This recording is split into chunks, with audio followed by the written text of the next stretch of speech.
Opa! Fala, Diego, tudo bom? E aí, Vinição, tudo bem, cara? Tudo certo, graças a Deus. Tá me escutando bem? Tô te ouvindo super bem, você tá me ouvindo bem? Coisa boa, perfeito, perfeito. Aqui tá tudo certo. Coisa Ah, boa. que Bom bom, falar prazer estar contigo, aqui com cara. você, viu? Pô, prazer é meu, sem palavras aí. Obrigado pela, já de antemão, agradecer o espaço, a disponibilidade. É sempre legal a gente ter essa conversa aí para apresentar para a galera um fundo aí que tem entrado no gosto do povo, né? Nós que agradecemos e a gente entende que faz parte do nosso papel, tá, Vinícius? É fazer essa abertura, obviamente, conforme os fundos, os produtos da TG Core vão crescendo, cada vez fica mais eficiente fazer uma live como essa, né, do que atender um a um por telefone, mas a gente tem um prazer também de bater papo, de trocar ideia. Então, vocês que estão aí na live, se tiver mais curiosidade sobre o nosso fundo, estamos sempre à disposição e a gente é muito grato de ter oportunidades como essa que o Vinícius está nos dando para falar um pouco mais do nosso trabalho. Perfeito, é isso que eu sempre acabo falando para o pessoal aqui na página, que é meu seguidor. A gente, no final de tudo, a gente investe no fundo imobiliário para ter essa conversa, né? Para ter essa distância minimizada com o gestor. Então, quando a gente consegue ter essa conversa, mesmo que seja por um e-mail, por uma ligação, por um WhatsApp, é bastante legal. A gente fez já a live com o Moisés Politi, agora fazendo com você. Só mostra que tem bastante gestor alinhado aí em dar essa disponibilidade, essa conversa, esse bate-papo, que eu acredito aí que vai ser muito vantajoso para ambas as partes. Com certeza, a gente aprende muito também nessa conversa e a gente acaba tendo um pouco do sentimento do mercado, né, dos nossos clientes, dos nossos investidores, e dessas conversas acabam surgindo muitas boas ideias que a gente normalmente consegue implementar na nossa estratégia. Perfeito, perfeito. Então, vou começar já me apresentando, primeiramente, só para quem não me conhece, meu nome é Vinícius, eu tenho 24 anos, eu sou fundador aqui da página do Play Invest. A página começou aí há um ano atrás, sem muita noção ainda, comecei com um Instagram privado, só para amigos mesmo, para acompanhar nesse início na renda variável. Começou a tomar uma proporção super legal e agora a gente consegue ter essa conversa aqui contigo e com outros gestores, que isso é bastante legal. Então, quem quiser acompanhar, seja a nossa página ela é mais voltada para fundos imobiliários, mas seja para fundos imobiliários, seja para ações, para renda variável de fato, né? A gente está sempre aí acompanhando todo mundo e, como tu mesmo falou, é sempre legal ter essa troca. Então, quando alguém me pergunta alguma coisa, eu respondo e eu aprendo com a pergunta da pessoa, então isso é bastante legal. Então, agradecer de novo a disponibilidade, o espaço, e aqui já fazer, né, a introdução de que de um tempo para cá aí, o Tegar ele é um fundo que realmente tem entrado nas discussões, né? Vocês conseguiram quebrar um paradigma que tinha nos fundos de setor de desenvolvimento, né? Por mais que o fundo Tegar ele seja um fundo híbrido, vocês acabaram que com muita transparência, assistir já a live que você fez com o Baroni, sensacional, lá no início da pandemia, em março. Então, vocês conseguiram quebrar esse preconceito, vamos dizer assim, esse pé atrás que tinham com o setor de desenvolvimento, e agora o fundo ele tem performado muito bem, o pessoal tem aceito a discussão de que ele realmente é um baita fundo imobiliário. Então, o espaço é seu aí, apresentar o fundo para o pessoal, como é hoje formado as alocações, fundos imobiliários, enfim, o espaço é seu e vamos aprender agora. Excelente. Primeiro, parabéns aí pelo seu trabalho. Eu venho acompanhando aí a sua página, né, o Instagram, e realmente tem bastante gente seguindo, muita gente interagindo. Então, parabéns pelo seu trabalho e quero contribuir um pouquinho aí com a evolução desse Com negócio. certeza. Bom, para quem não me conhece, meu nome é Diego Siqueira. Eu sou um dos sócios fundadores da TG Core Asset e da Trinos Co, tá? Que eu vou falar um pouquinho. A Trinos Co nasceu um pouco antes que a TG Core. A Trinos Co nasceu em 2009. né? A TG Core, com as licenças que ela tem hoje, nasceu em 2012, 2013, final de 2012, começo de 2013. Né? Então, da Trinusco, a gente completa esse ano de 2021 12 anos de empresa. Né? Então, é um tempo aí já que deu para, digamos assim, amadurecer bastante, né? Ver toda uma transformação que ocorreu nesse mercado de fundos imobiliários. E, sem dúvida, a principal característica que a gente tem aqui em todo o nosso time, não só eu, é que nós somos completamente apaixonados pelo setor. Tá? Então, assim, a gente fica entusiasmado ver cada vez mais pessoas se interessando, buscando informação, né? Lideranças e referências aí como o Vinícius vão surgindo nesse mercado, porque é um mercado espetacular. Sabe por que é um mercado espetacular, pessoal? Que ele consegue uma proeza de linkar o mercado financeiro, né, que ali teoricamente é mais financeiro especulativo, com a economia real, né?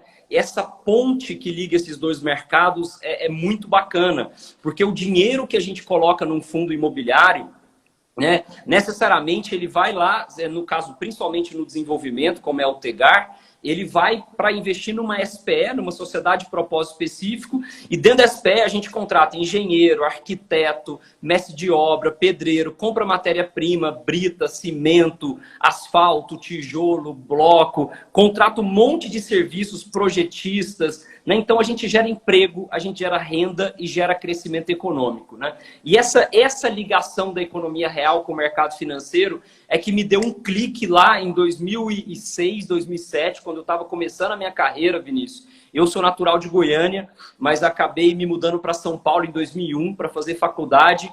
Me formei em administração de empresas na Fundação Getúlio Vargas e tive a oportunidade de trabalhar numa das maiores gestoras na época de fundos imobiliários do Brasil, lá em São Paulo. E quando eu tive essa oportunidade de ter esse primeiro contato com esse mundo de fundo imobiliário, foi isso que me chamou a atenção. Esse link entre o mercado financeiro e a economia real do mercado imobiliário, geração de emprego, renda e crescimento econômico. Tá? Só que naquela época, até para vocês entenderem o que me fez sair dessa outra gestora que eu trabalhava para sonhar junto com os meus sócios esse projeto Trinusco e TG Core, é que naquela época, Vinícius, as grandes gestoras só queriam fazer negócio no Sudeste. Só queriam fazer negócio Rio, São Paulo, Guarulhos, Campinas, e só com os grandes incorporadores, né? Cirela, Gafisa e tal. Eu falei, porra, o Brasil é tão grande, cheio de tantas oportunidades, cheio de tanta gente boa, por que tem que restringir os grandes incorporadores e o Sudeste? Né? E aí eu comecei a questionar. Eu falei, pô, mas talvez é porque o mercado das outras regiões sejam muito pequenos proporcionalmente, os grandes incorporadores têm um mercado consolidado nas mãos. Quando eu fui ver os números, Vinícius, eu tomei um susto, cara. 80% do mercado imobiliário brasileiro está na mão do pequeno e do médio empreendedor imobiliário regional espalhado no Brasil inteiro. Os grandes incorporadores não representam 20% do mercado imobiliário brasileiro. Eu falei, pô, peraí, tá todo mundo brigando pelos 20 e ninguém olhando os 80? E foi aí que eu decidi correr atrás desse sonho, né, de montar uma gestora que poderia oferecer condições mais favoráveis para o pequeno e médio empreendedor imobiliário, onde quer que seja, no interior do Brasil, nas grandes capitais, etc. Mas onde quer que seja, a gente poder proporcionar estrutura, capital e governança para esses empreendedores imobiliários regionais. Então, se tem duas grandes diferenças da TG Core para a maioria das grandes gestoras, é que a gente não restringe as nossas operações ao Sudeste e aos grandes empreendedores. A gente abre também oportunidade para o pequeno e para o médio empreendedor imobiliário, né, no Brasil como um todo. Tá? Essa é uma grande característica, um grande diferencial nosso. O outro diferencial é que a gente não é super focado. Você sabe que é especialista no segmento imobiliário. A maioria dos fundos hoje são super nichados. Fundo só de logística, fundo só de shopping, fundo só de hotéis, né? E a gente não, a gente quer ser mais livre. A gente tem uma referência principal que é o mercado residencial, tá? Mas a gente investe em loteamentos, em condomínios fechados, incorporação de casas, incorporação de prédios. Na maioria do fundo são esses 4 segmentos. Mas, além disso, dentro de oportunidades pontuais, a gente pode ir em ativos de renda. Então, se chegar um galpão interessante, que a gente pode comprar, chegar um hotel interessante, a gente pode comprar. Então, a gente é um fundo híbrido e multinichos, tá? Então, essa característica de fazer parceria com pequeno e com médio empreendedor no Brasil inteiro, né? E a outra de não restringir um único nicho dentro do mercado. E aí, com esse sonho, Vinícius, a gente foi construindo, e mais do que construindo, a gente foi conquistando mais sonhadores para o nosso negócio. Hoje nós já somos em 350, desculpa. Nós temos 350 pessoas no nosso time, né, que a gente brinca que não são funcionários, né, são nossos sócios desde o primeiro dia, que estão buscando transformar o mercado imobiliário brasileiro. Prover o que os grandes bancos, né, as instituições aí, antigas e atrasadas nunca fizeram. Nunca proporcionaram capital, nunca proporcionaram governança, nunca proporcionaram estrutura para o pequeno e para o médio empreendedor imobiliário desenvolver os seus empreendimentos, né? Então, em linhas gerais, esse é o nosso grande diferencial, né? Me apresentei um pouquinho, contei um pouco da Trinos, da TG Core. Fica o convite, depois eu vou reforçar no final, mas fica o convite, quem quiser conhecer o nosso escritório em Goiânia, né? A sede fica em Goiânia. Nós temos lá 350 pessoas, 4 andares, que já está crescendo daqui a pouco. Temos uma filial em São Paulo, capital, também ali na Faria Lima, né? Um pouco menor, mas é muito legal. E a gente adora receber os nossos investidores, os nossos parceiros, né? As pessoas especialistas do segmento e também não tão especialistas, a gente adora receber para mostrar um pouco do nosso trabalho. Mas vamos lá, que senão eu fico falando demais aqui. Pode tocar e pode faltar as perguntas, que aí eu vou responder. Não, perfeito, perfeito. Cara, primeiro, o principal ponto que você bem ressaltou aí, essa ideia de fugir dos grandes centros foi um dos motivos de eu ter essa vontade de estudar a fundo realmente o Tegar. Tenho alguns fundos imobiliários na minha carteira, por exemplo, que já tem essa ideia também de fugir dos grandes centros, mas são pouquíssimos. E eu gosto muito dessa ideia, foi o que você falou. Não é que não existia mercado, né? Existia muitos pequenos e médios empreendedores, mas eles só estavam precisando desse fomento, né? E bem, a Tegar aí foi de uma maneira crucial nesse ponto. E o segundo ponto, cara, por mais que a gente não dê, que as pessoas em geral não dê tanta importância para isso, foi o que você falou, o fato de a gente consegue enxergar a Trinos, por exemplo, de uma maneira muito familiar, assim, cara, o atendimento, por exemplo, que eu recebi tanto do Gustavo e tanto do Vitor, foi assim, longe de rasgar a seda aqui, mas sempre se mantiveram bem presentes, bem solícitos a qualquer momento. Então, são pontos aqui que a gente considera básicos, né? Mas que a gente já consegue ver como é que está realmente os princípios e como que vai suceder todo esse plano de negócio que tem o Tegar. E agora, fazendo um pouco, antes de fazer perguntas mais específicas aqui, eu queria saber, basicamente, também o pessoal, né, que não conhece o Tegar ou que conhece e sente uma dificuldade de entender o relatório gerencial, porque, querendo ou não, é um fundo que o pessoal não está no cotidiano, né? Não é um escritório de fato, não é um galpão logístico de fato. Então, muitos dos meus seguidores, por exemplo, têm essa dificuldade de analisar o fundo Tegar. Então, só entender como que hoje está alocado o portfólio do fundo, quais são os pontos principais, os objetivos principais do fundo, para a gente começar a ter uma ideia do desenho do Tegar 11 para a galera que está assistindo a gente aqui. Não, excelente. Eu vou tentar explicar de uma forma mais simples, mas fica à vontade para me puxar se achar necessário, tá? Tranquilo. O Tegar, pessoal, ele tem basicamente 2 principais estratégias, tá? Uma estratégia um pouco menor, que muita gente já conhece bem, que são os CRIs, né? O Certificado de Recebíveis Imobiliários. Essa estratégia ela vai oscilar ali mais ou menos de 15% a 30% do patrimônio no máximo, tá? Então, a tendência é que com a normalização, com a estabilidade, ela fique até mais próximo de 15% do que 30%, tá? E os CRIs, vocês sabem o que são. São securitização, né? São antecipação de recebíveis imobiliários, que no fim do dia tem um monte de fluxo de recebíveis, né? Dá um exemplo aqui de recebível. Ah, o cara comprou um apartamento e está pagando em 10 anos. Então, o apartamento vale 300 mil, ele está pagando lá R$ 1.000 por mês. Então, esse R$ 1.000 por mês, em 1.000 pessoas, né, teoricamente, vai virar R$ 1 milhão por mês caindo no fundo, por exemplo, né, através da securitização. Né? Então, hoje no mercado tem muitos fundos de papel, que é conhecido os fundos de CRI, e aí de 15% a 30% o Tegar faz exatamente comprar esses CRIs, tá? Certificados de recebíveis imobiliários. Os outros 70% ou mais é o desenvolvimento. E o que caracteriza o desenvolvimento e o que diferencia o desenvolvimento do CRI? No CRI, a gente empresta dinheiro, a gente antecipa recebíveis. No desenvolvimento, no equity, a gente fica sócio dos empreendimentos. A gente fica sócio do empreendedor imobiliário regional, tá?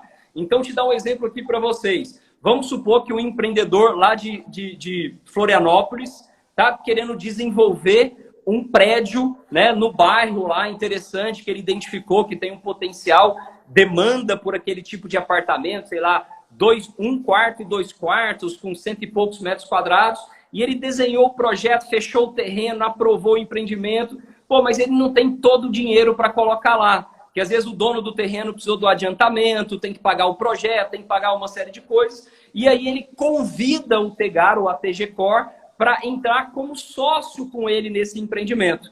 E aí a gente estuda, faz uma análise de viabilidade, etc., entende os riscos, entende o potencial de retorno, né? E uma vez aprovado no nosso comitê, a gente fica sócio desse empreendedor imobiliário regional de Florianópolis naquele empreendimento. Eu não fico sócio na empresa dele como um todo, eu fico sócio naquele empreendimento. E naquele empreendimento a gente coloca, vamos supor que a gente colocou um cheque lá de 15 milhões de reais, a gente aporta o dinheiro conforme necessidade de caixa, e aí a gente faz uma negociação com esse empreendedor regional de Florianópolis, que primeiro eu vou pegar o meu dinheiro de volta. Então eu pego os meus 15 milhões primeiro, corrigido a um hurdle, a um percentual de custo de oportunidade, e depois que eu pego o meu dinheiro, ainda fica sócio desse empreendedor até o final do empreendimento, tá? Então, ela tem algumas vantagens em relação ao CRI, como, por exemplo, a expectativa de retorno do equity do desenvolvimento é um pouco mais alta, né? Obviamente, a governança que eu tenho que implementar no equity também é um pouco mais rígida, né? Então, a gente tem que estar no dia a dia, tem que acompanhar vendas imobiliárias, monitoramento de obra, a contabilidade, a controladoria. A SPE tem que ser auditada por uma Big Four. Então, tem uma série de controles a mais que a gente implanta, mas, sem dúvida nenhuma, tem um potencial de retorno muito maior do que apenas um CRI, né? Então, essa composição de 15% a 30% em CRI e de 70% a 85% em equity é que forma o nosso Tegar. E por isso que a gente identifica ele como desenvolvimento /híbrido. Desenvolvimento /híbrido. Se quiser que eu aprofunde um pouco mais, fica à vontade, Juninho. Não, show de bola. Eu acredito também que dentro dessa parcela de equity existe diferenças, tanto com equity puro, que eu acredito que seja aquele shopping, por exemplo, que vocês detêm, e também o equity que é diferente dessa participação pura no shopping. Então, se você puder também fazer uma diferenciação desses dois pontos, seria legal também. Tá, legal. Uma coisa muito importante, Vinícius, que normalmente, ou 99% das vezes, a gente sempre entra de sócio com algum empreendedor regional, tá? A gente vê muito valor no conhecimento da região, né? Saber como é que está o mercado, como é que está a demanda, como é que está a oferta, como é que está preço, como é que chega no consumidor final. Então, nós entendemos que o empreendedor regional ele é especialista nisso. Então, todos os nossos empreendimentos, ou 99, são raríssimas as exceções que a gente nós investimos com os empreendedores regionais. Até esse shopping popular, tá, que a gente entrou lá atrás, ali perto de Brasília, tem um empreendedor regional sócio conosco lá, tá? Então, uma incorporação que a gente venha fazer, por exemplo, em Florianópolis, ou um loteamento que a gente venha fazer em Imperatriz do Maranhão, né? Ou uma incorporação de casas que nós venhamos a fazer em Sorriso, no Mato Grosso. Todos esses empreendimentos, a gente entra de sócio e a gente tem participação compartilhada com um empreendedor regional. Mas aí, como você mencionou, a gente pode entrar em shopping, que não é a estratégia central. A estratégia central é residencial, né? Então, a maioria esmagadora é ou loteamento, ou condomínio fechado, ou incorporação de casas, ou incorporação de prédios, né? Esses 4 itens são itens residenciais, né? Só que tem um outro percentual, que é um pouco menor, que a gente deixa mais livre para poder entrar, como esse shopping que você mencionou. A gente também tem uma operação de hotelaria, a gente tem alguns outros negócios que a gente vem desenvolvendo aí, né, com oportunidades pontuais dentro dos outros nichos do segmento imobiliário, além do residencial, apesar de lembrar e reforçar que assim, 80% da nossa tese ainda é residencial, que é o nosso carro-chefe. Eu gosto muito dessa... O Tegar ele tem uma estratégia bem definida, mas tendo essa estratégia bem definida, eles não tiram hipóteses, né, possíveis alocações em determinado lugar. Então, eu gosto dessa estratégia. Tudo bem, a nossa estratégia é essa, mas a gente deixa livre para, se houver alguma possibilidade, alguma oportunidade em outro setor, como o shopping, por exemplo, que você acabou de situar. Então, vocês deixam bem explicados onde é a nossa estratégia central, mas a gente não está... É a gestão ativa raiz, né? Aquela gestão ativa que todo investidor quer. Dentro dessa gestão, eu vendo a live com o Baroni, por exemplo, é impossível não citar o desenvolvimento e também citar o Tegar sem citar loteamento, né? Porque loteamento hoje é o setor mais lucrativo, por exemplo, do setor de desenvolvimento. E dentro do setor de loteamento existe aquele problema, ou discussão, pelo menos, de não e possível alavancagem. Então, explicar aí, que eu acredito que você já deixou bem explicado que o Tegar hoje, ele investe basicamente loteamento, mas sem alavancagem, até porque existe toda aquela regra central dos fundos imobiliários não poderem contrair dívidas de fato, mas explicar um pouco desse setor de loteamento, para o pessoal que não entende bem, e onde, nesse setor, o Tegar ele age com mais afinco aí. Excelente pergunta, Vinícius. O que acontece? Né? Principalmente em cidades com alto percentual de crescimento histórico, né? Essas cidades, por exemplo, dá um exemplo que eu falei aqui, Sorriso, no Mato Grosso. É uma cidade que cresce, se você for pegar os últimos 10 anos, é impressionante. Né? Luiz Eduardo Magalhães, na Bahia, é impressionante. Sinop, no Mato Grosso, Imperatriz, no Maranhão. Então, assim, é impressionante o que elas crescem. E uma vez as cidades crescendo, precisa expandir a área urbana, né? Porque toda cidade ela é limitada lá na área urbana e depois vem a área rural, que são pastos, né? Fazendas, etc. E com o crescimento dessas cidades, o que se faz? Pega esse terreno rural, tá? O empreendedor regional visualiza para aquele lado que a cidade está crescendo, né? Então vamos pegar aquela área rural, vamos montar um projeto de um bairro planejado, de um novo bairro. Com esse projeto eu vou licenciar na prefeitura, no estado, no ambiental, na empresa de energia, na empresa de água e esgoto, criar todos os projetos de urbanização, de desenvolvimento desse bairro planejado, né? E aí, uma vez ele aprovou esse projeto, ele tem que pagar toda a infraestrutura, que é água, a construção das redes fluviais, do esgoto, do asfalto, do meio-fio, da rede elétrica, do cabeamento. Então, tem toda uma infraestrutura que esse empreendedor tem que fazer, que gera uma exposição de caixa bem expressiva, tá? E aí, com essa exposição de caixa bem expressiva, não necessariamente esse empreendedor tem todo esse caixa.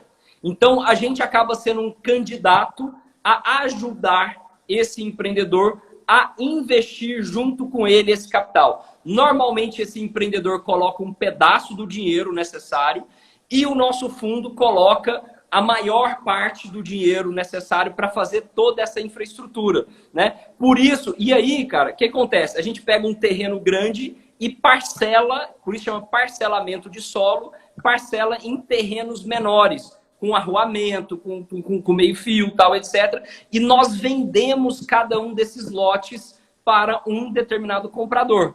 E aí, na compra desse lote, o cara pode parcelar, pode financiar essa aquisição em até 10, 15 ou 20 anos. né? Então a gente banca a exposição de obra e como nós passamos a ser sócio desse empreendedor regional, a gente passa a receber toda a receita deste empreendimento que é o loteamento, né? E aí vamos evoluir. Vamos pensar que esse loteamento tem muro, ele se transforma num condomínio fechado. Então tem muro, tem a guarita, né? Tem a recepção lá para o cara pegar o número do RG para entrar, tal, etc. Então, de loteamento, ele passa a ser um condomínio fechado. Vamos evoluir um pouco mais, Vinícius. Quando o cara comprou o lote, em vez dele simplesmente ficar lá com aquele lote, ele decide incorporar um condomínio de casas. Então, ele vai construir casas e vai vender casas. A gente pode ficar sócio dele para colocar mais dinheiro, construir todas as casas, incorporar as casas e vender casas. Puta, mas às vezes tem um terreno lá que está muito bem localizado, né, numa avenida importante da cidade que faz sentido fazer um prédio. Aí o empreendedor falou, pô, Diego, vamos fazer um prédio naquele empreendimento, naquele lote? Aí ele aprova lá toda a questão de projetos, arquitetura, infraestrutura, etc., ambiental, e a gente vira sócio do prédio. A gente coloca mais dinheiro para subir o prédio e vender para os compradores finais. Então, nesse exemplo que a gente gosta muito de dizer, Vinícius, e a gente está até uma pauta depois que vale a pena, né? Não sei se nessa live, mas fica aí plantado uma sementinha para você. Você concorda que esse planejamento, essa estrutura desse novo bairro, né? Você tem que pensar em todas as variáveis.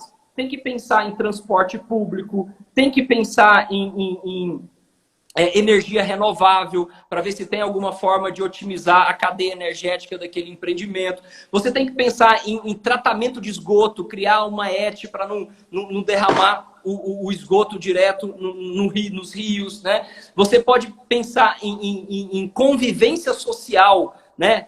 Criar uma praça para que as pessoas que moram naquele bairro vá naquela praça, que tenha quadra poliesportiva, que tenha pista de Cooper, que tenha equipamentos de ginástica a céu aberto. E todos esses itens que eu falei aqui, Vinícius, por incrível que pareça, estão dentro do conceito de ESG, né? Que é o conceito que está muito em pauta aí no Brasil e no mundo, né?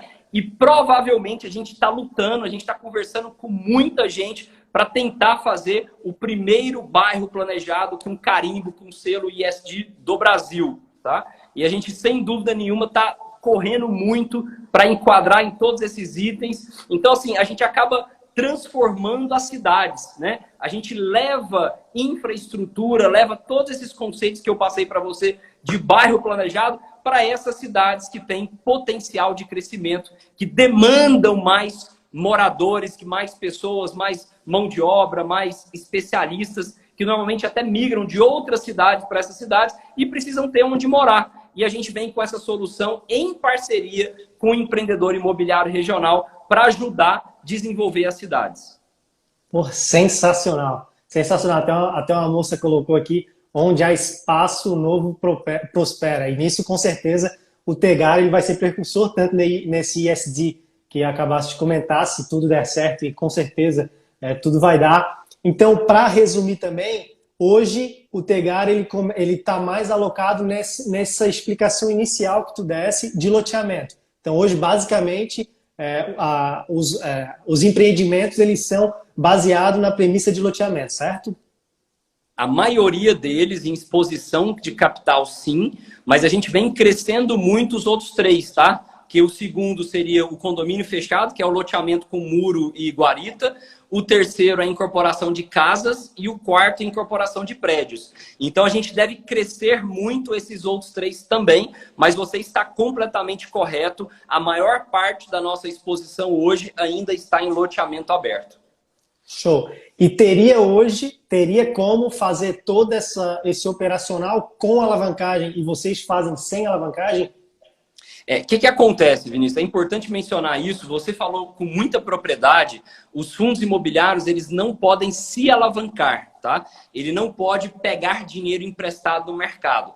Só que uma vez o fundo imobiliário ficou sócio de uma SPE, que é uma sociedade de propósito específico, essa SPE ela sim pode tomar algum tipo de financiamento, tá? O que eu falei na live do Baroni, que mesmo eu podendo tomar financiamento na SPE, o nosso fundo, como a gente capta dinheiro dos nossos investidores e a gente precisa alocar esse dinheiro bem alocado nesses loteamentos, a gente não alavanca as SPEs, tá? O fundo é proibido, mas as SPEs é permitido. Então, tem empreendedores que, depois que entrou de sócio na SPE, pegam um plano de financiamento, emite um CRI. Na maioria esmagadora, a gente não pega nenhum financiamento. A gente usa o capital próprio do fundo, né, dos nossos cotistas, para bancar toda a exposição de obra desse empreendimento, sem pegar empréstimo na SPE. Tá? Então, assim, já tiveram outros fundos imobiliários no Brasil focados em incorporação de desenvolvimento imobiliário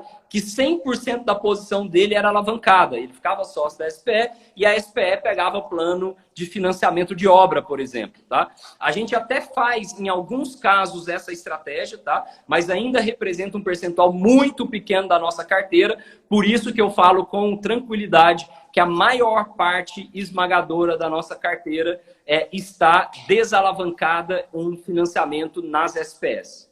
E talvez seja até devido a que pode haver esse cenário das SPEs elas serem alavancadas, talvez até por isso que o mercado hoje de fundos imobiliários de desenvolvimento seja tão, não mal visto, mas existem tão poucos fundos imobiliários de desenvolvimento de fato que valem, por exemplo, que falam o jargão que todo mundo fala, que valem de fato o estudo, né? A gente não tem hoje uma gama de fundos imobiliários do setor de desenvolvimento hoje que eles brilham nossos olhos, por exemplo. Então, essa estratégia do TEGAR, por mais que seja uma estratégia já obrigatória dos fundos imobiliários, eles poderiam, de certa forma, se alavancar dentro dessas SPEs. Então, é mais um ponto positivo para a gestão, acredito.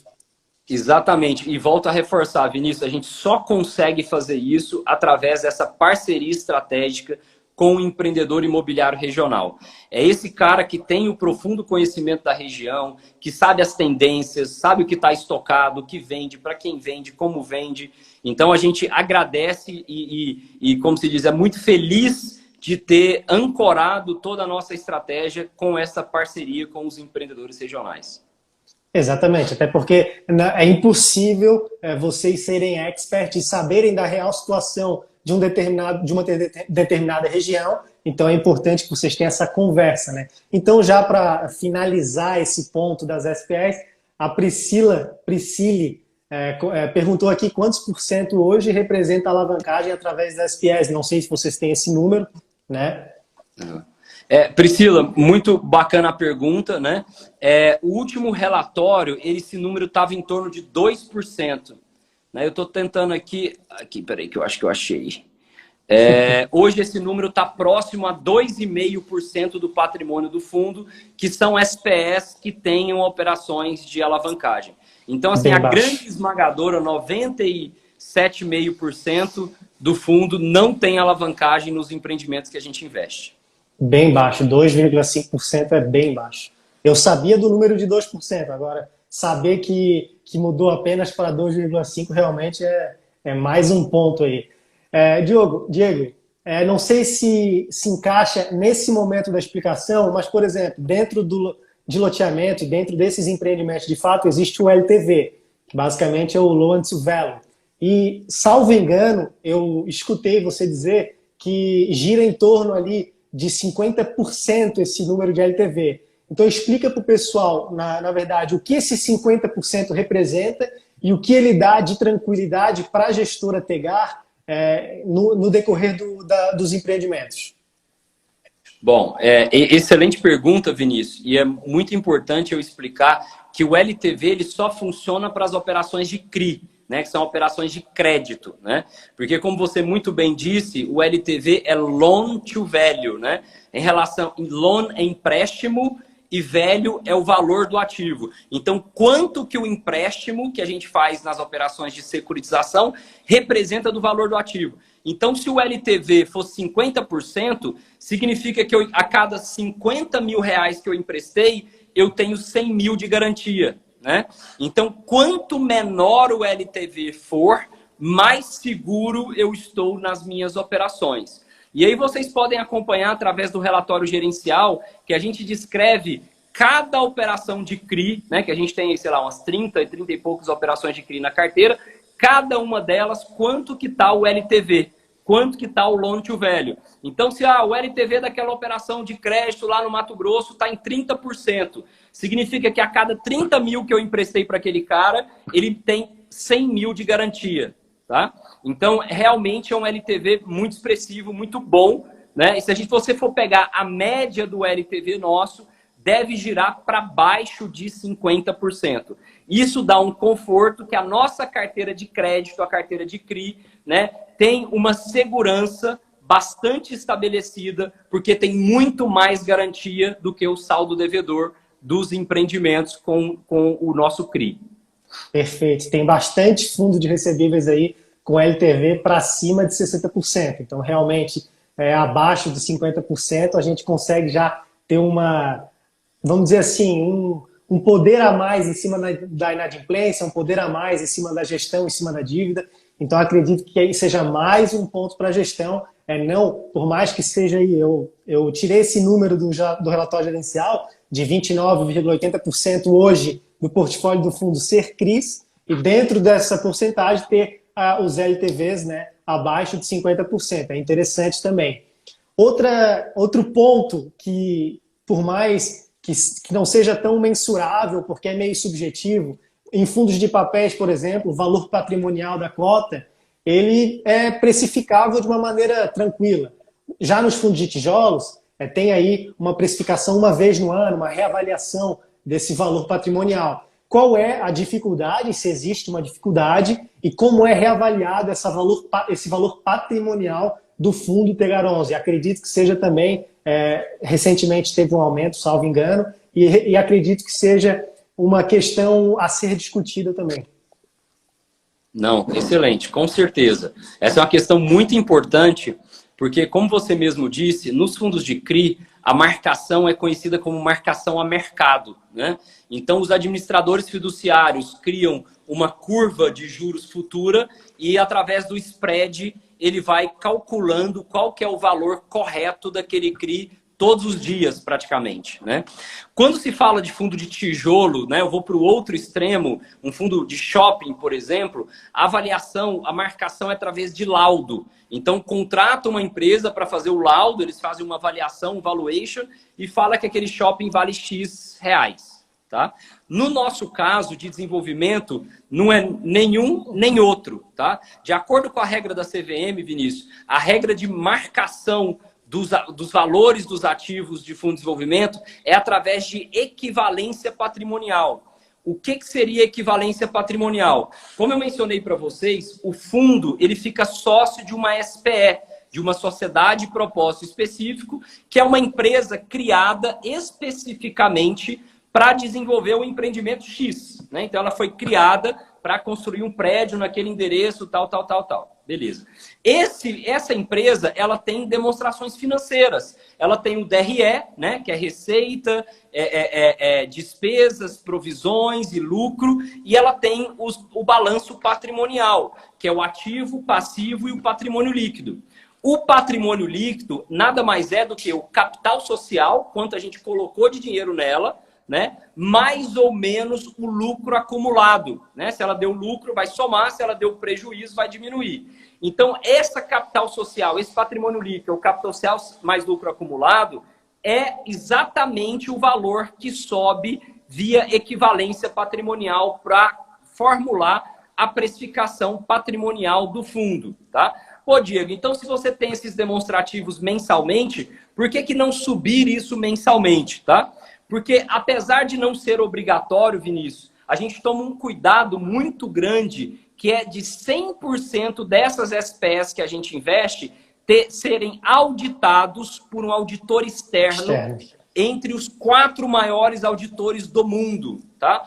Hoje nós trabalhamos com a Ernst Young, né, que é uma das Big Four, uma das 4 maiores auditorias. E a Ernst Young, o que ela faz? Ela faz todo o trabalho de auditor externo, de simular, para ver se todos os lançamentos contábeis estão feitos de forma correta, tá? Então isso demora, leva tempo, tem os testes, etc, tá?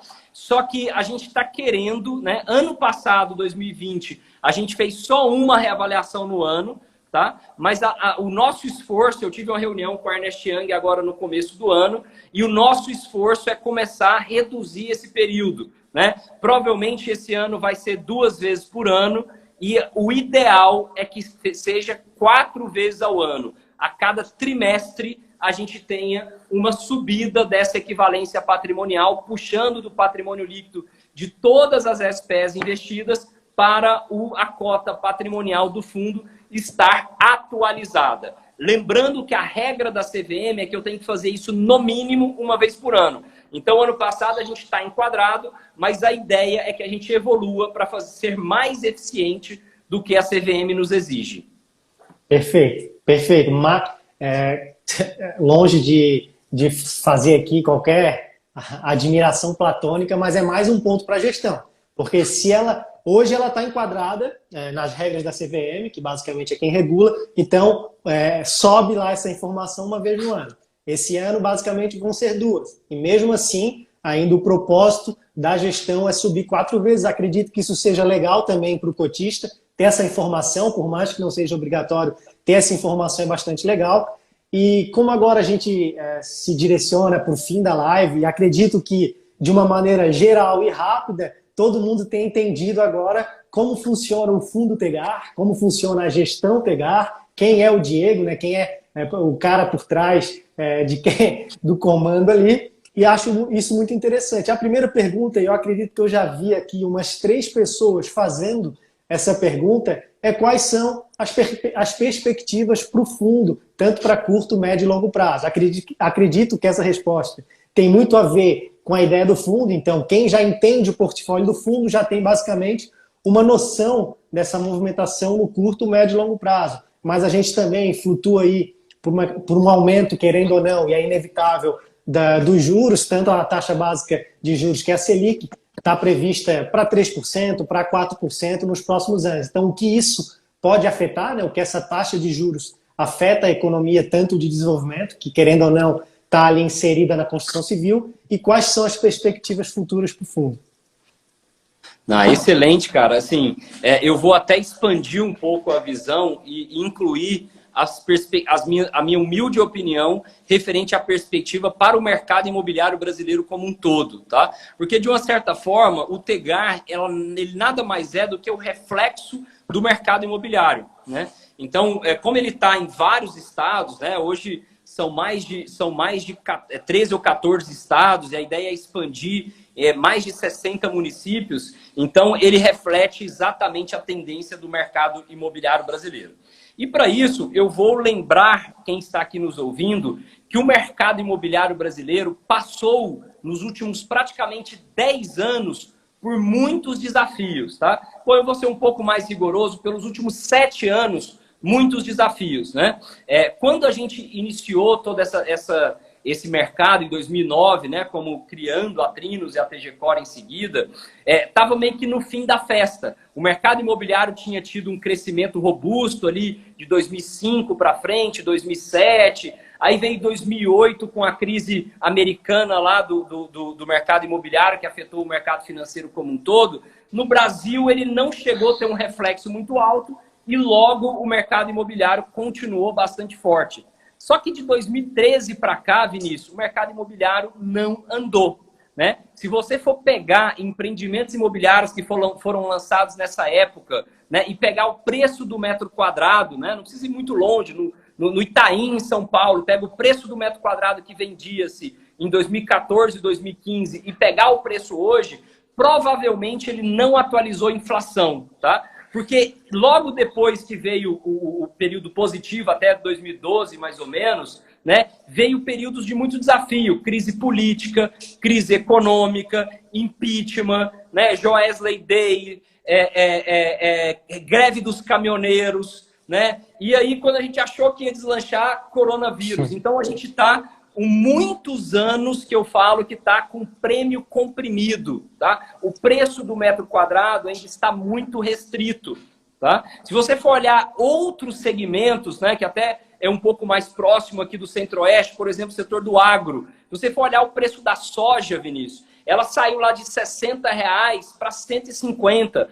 Se for o preço da arroba do boi, saiu de 100 e pouco para 270. O preço do ouro, né, dos metais. Então, a maioria do que se vende no Brasil, do alimento, qualquer coisa, subiu muito. E o metro quadrado não. Tá? E por que o metro quadrado não deslanchou até agora? Né? Porque tinha-se um custo de carrego, um custo de oportunidade, que é a taxa Selic, historicamente no Brasil, muito, muito elevada. Né? Obviamente, eu não estou falando que a taxa baixa seja os 2% que está hoje, que a gente sabe que esses 2% não é real. Esses 2% é consequência de uma pandemia, né? Que o governo foi lá e, na minha opinião, de forma boa, decidiu abaixar um pouco mais do que o equilíbrio. Mas deve voltar, como você falou, para o equilíbrio na casa de 4%, 5%, que continua baixo demais, cara. Se a inflação for 3% e a Selic 5%, a gente tem um juro real de 2%. Né? Então, isso é sensacional. Isso, para o mercado imobiliário, é quase que uma injeção assim, de adrenalina na veia. Porque com a queda dos juros, a base de pessoas elegíveis para financiamento imobiliário, ela multiplica por várias vezes. Porque como é que funciona a elegibilidade de financiamento imobiliário? Você pega a renda da pessoa, ela pode comprometer lá 20% da renda. Então, se ela ganha 10 mil, ela vai poder pagar 2 mil no máximo de financiamento imobiliário. Se ela ganha 1.000, ela vai poder pagar R$200 no máximo de financiamento imobiliário. Esses 200 com uma taxa de 5, você consegue um valor muito mais alto de imóvel. Os 200 com uma taxa de 15, você consegue quase nenhum imóvel. Então, assim, o efeito da taxa de juros no Brasil, ele é muito positivo, da queda dos juros no Brasil, ele é muito positivo para o mercado imobiliário. E, na minha opinião, até voltando na pergunta que você mencionou lá na live do Baroni, né, a gente percebeu que o mercado imobiliário não sofreu, ou sofreu menos em alguns casos, em alguns outros casos até acelerou na pandemia por causa dos juros.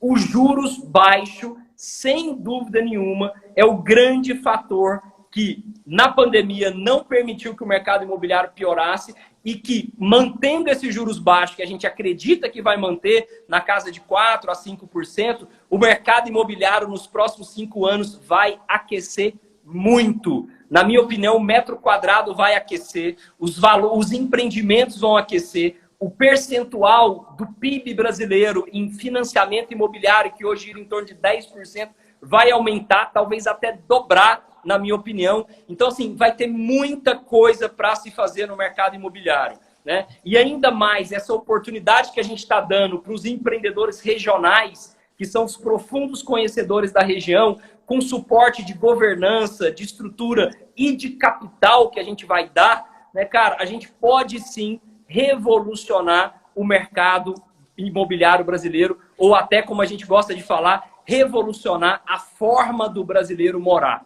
tá? Então, eu acredito que as perspectivas são sim muito positivas, tá? Para os próximos anos. Isso não quer dizer que não tenha desafios, tá? A gente sabe que empreendimento imobiliário é desafio todo dia, e a gente que está na barriga no balcão, pô, é desafio de obra, é desafio de uma licença que venceu, é desafio que o cara foi cavar lá o empreendimento e surgiu água, e a licença ambiental estava falando que não tinha o lençol freático lá elevado e não ia ter água, e brotou água, aí tem que parar, tem que fazer o estudo. Então, assim, é desafios em todos os lados. Né? Só que mesmo com muito desafio, como você, como especialista do segmento imobiliário, né, a rentabilidade, o risco é proporcional à rentabilidade ou vice-versa. Então, com todos esses desafios, obviamente com um time apaixonado, dedicado e focado em resolver, solucionar esses desafios, a gente vai sim conseguir continuar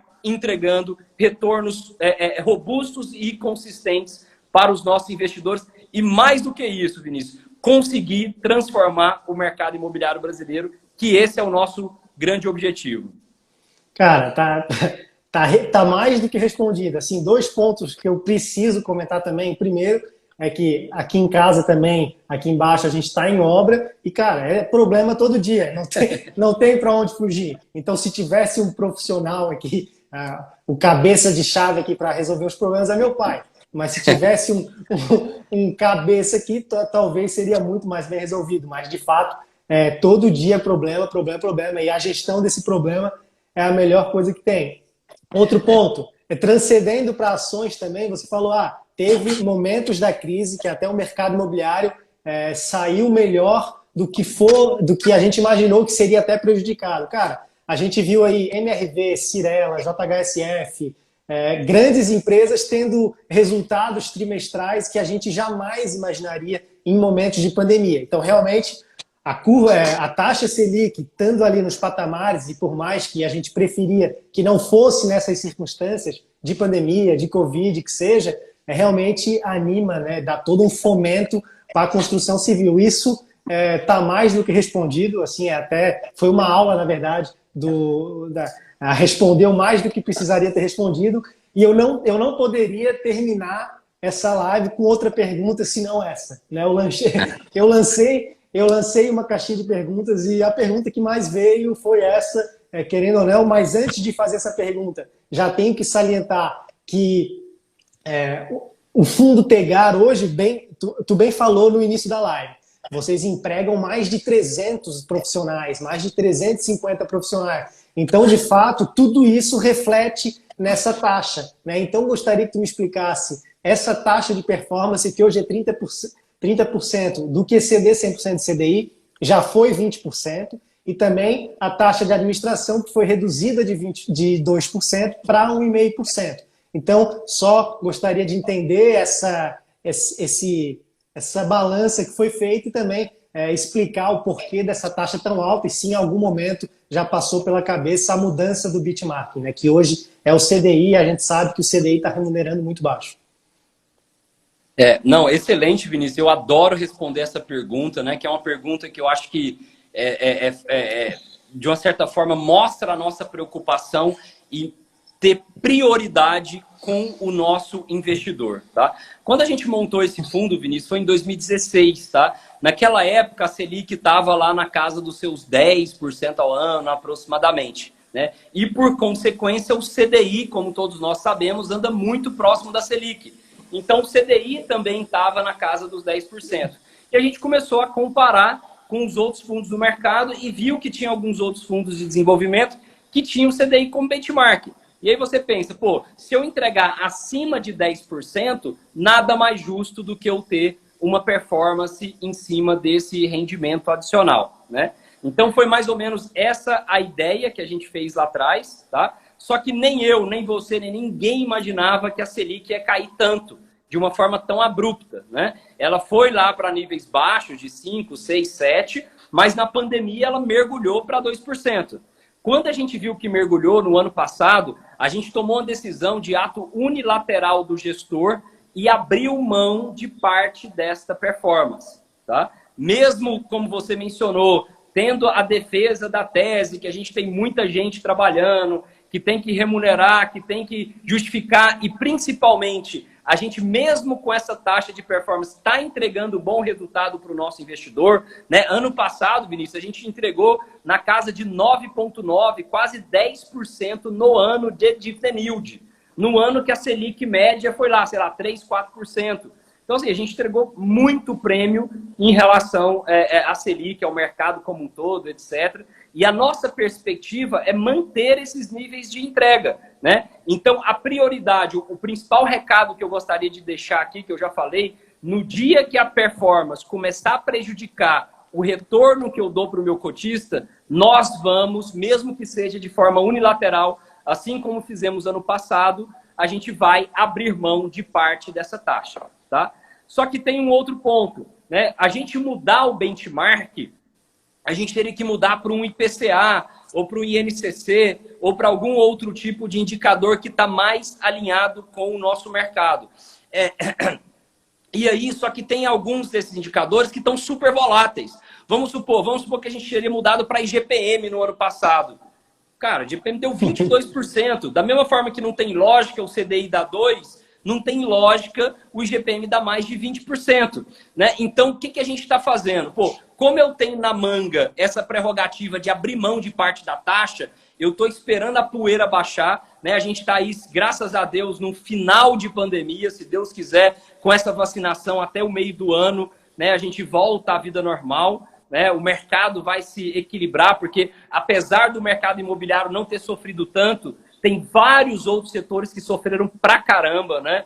O setor de turismo, o setor de entretenimento, bares e restaurantes, né? Os setores de serviços presenciais. Então, realmente, tem muita gente que está muito machucada, né? E vai precisar aí de um fôlego para uma eventual retomada, né? Então, a gente está esperando como isso vai se comportar, né? Até para a gente tomar a decisão do que fazer nesse ano, de 2021. Né? Pode ser que a gente conclua igual o ano passado, pô, eu vou abrir parte da mão da taxa de performance. Ou não, eu vou mudar o benchmark. Então, assim, a gente está esperando a passar um pouco mais o tempo para ver o que eu posso fazer, o que eu devo fazer. Mas aí, reitero, a nossa prioridade nesse fundo chama-se cotista.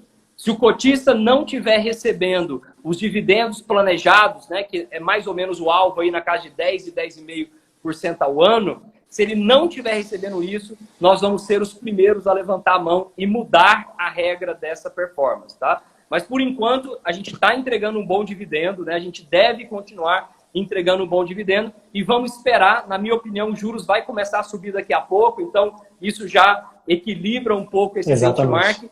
Mas, sem dúvida nenhuma, a gente vai estar monitorando isso muito, muito de perto, porque, repito, a nossa prioridade é o nosso cotista. E muito bem colocada a sua pergunta, e espero que tenha ficado claro aí para todos.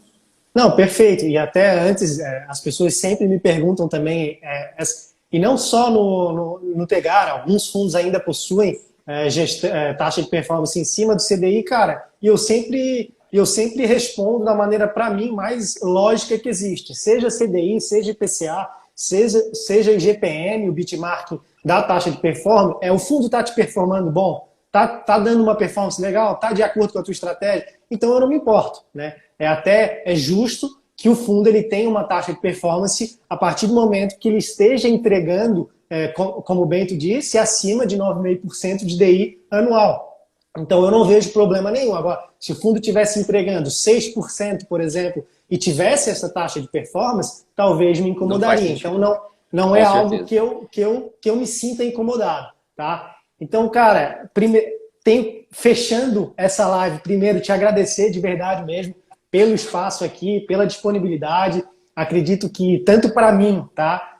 Como investidor iniciante também, de qualquer forma, para todo mundo que assistiu aqui a live, deve ter esclarecido muito, tanto como funciona por trás das cortinas e como está hoje o portfólio da Tegar. Então, agradecer de verdade o espaço aí. Não sei se tem como baixar o vídeo aí quando terminar e mandar para mim, ou subir em algum drive, não sei.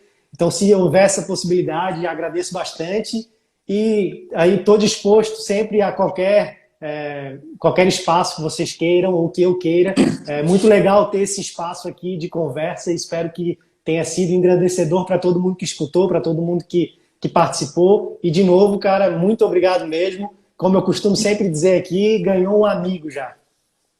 Opa, e digo mesmo, viu, Vinícius? Foi muito bom, perguntas de altíssimo nível, né? E, de novo, tá dentro do nosso escopo fazer essa aproximação com o investidor, com os especialistas de mercado como você, né? E é muito bacana ter uma pessoa assim que, pelo que eu vi, assim como eu, é apaixonada no mercado de fundos imobiliários, né?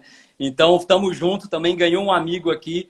Fica à vontade, faça o convite, reitero, né? Quero te esperar lá em Goiânia para você conhecer o nosso escritório. Será um prazer te receber lá, tá? E vamos em frente, vamos caminhar, trilhar junto aí, que esse mercado imobiliário, de fundos imobiliários, tá só começando, cara. Essa brincadeira tá só começando, esse mercado vai ficar gigantesco. Tava falando com um amigo meu hoje, né? Mais do que ações, o brasileiro ele é patrimonialista por causa da cultura europeia, etc. Então, o fundo imobiliário é o investimento perfeito para o brasileiro. Tem um lastro real, prêmio de rentabilidade em relação à Selic, a segurança e a familiaridade em cima do assunto. Então, assim, na minha opinião, daqui a pouco vai ter 5, 10, 15, 20 milhões de brasileiros investindo em fundos imobiliários e eu vou ficar muito feliz quando isso acontecer. Muito obrigado de novo, foi um grande prazer, um grande abraço a todos e fiquem com Deus. Um grande abraço. Valeu, valeu, Diegão. Grande abraço. Valeu, tchau, tchau.